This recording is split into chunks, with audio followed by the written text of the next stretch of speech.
Hi పిల్లలు! మన 'అనగనగా' కథల్లో ఇవాల్టి కథ. కోతి చెప్పిన పాఠం. అనగనగా ఒక అడవిలో ఒక పెద్ద చెట్టుండేది. ఆ చెట్టు మీద చాలా పిట్టలు, పక్షులు గూళ్ళు కట్టుకొని సంతోషంగా ఉండేవి. ఆ చెట్టు వల్ల గాలి, చలి, ఎండ ఏది తగలకుండా ఉండేది. ఒకరోజు ఆకాశమంతా ఉరుములు, మెరుపులు, మబ్బు పట్టి పెద్ద వర్షం కురిసింది. అడవంతా తడిసిపోయింది.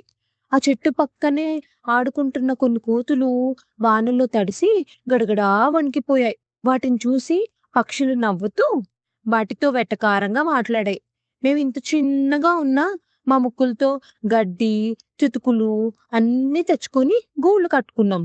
మీకు 2 కాళ్ళు, చేతులున్నా మీరు ఇల్లు కట్టుకోలేదని ఎగతాళి చేసాయి. అప్పుడా కోతులకి చాలా కోపమొచ్చింది. అవి గబగబా చెట్లెక్కేసి ఆ పక్షుల గూళ్ళను ధ్వంసం చేసేశాయి. ఆకులను, కొమ్మలను విరిచేసి చెల్లాచెదరు చేసేశాయి. గూళ్ళల్లోని గుడ్లు పగిలిపోయాయి. పక్షుల పిల్లలు భయంతో ఏడుస్తున్నాయి. అంతా నాశనం చేసేసి కోతులు వెళ్ళిపోయాయి. చెదిరిపోయిన ఆ గూళ్ళు, విరిగిపోయిన చెట్లు, పగిలిపోయిన వాటి గుడ్లను చూసి ఆ పక్షులు చాలా బాధపడ్డాయి. ఒకరు కష్టంలో ఉన్నప్పుడు వీలైతే సహాయం చేయాలే గాని అలా ఎగతాళి చెయ్యకూడదు అని అవి తెలుసుకున్నాయి. ఇదే ఈ కథ యొక్క నీతి. ఇంతటితో కథ కంచికి మనం నిద్దట్లోకి. థ్యాంక్స్ పిల్లలు. మళ్ళీ కలుద్దాం. బాయ్.